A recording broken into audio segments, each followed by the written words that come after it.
ఒకే రోజు ఈ గ్రామ సభ తీర్మానాలు చేయాలి అనేది చాలామంది కోరికది.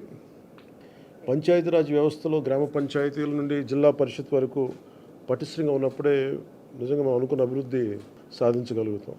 అందుకని దాంట్లో భాగంగానే ఆగస్టు 23 తారీఖున రాష్ట్ర వ్యాప్తంగా 13,326 గ్రామ పంచాయతీల్లో ఇప్పుడు ఇంతకుముందు ఎన్నడూ లేని విధంగా ఒకే రోజున గ్రామ సభలు నిర్వహిస్తూ ఉన్నాం.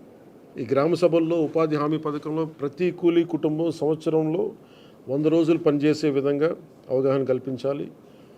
కూలీలకి ఉన్న హక్కులను తెలియజేయాలి.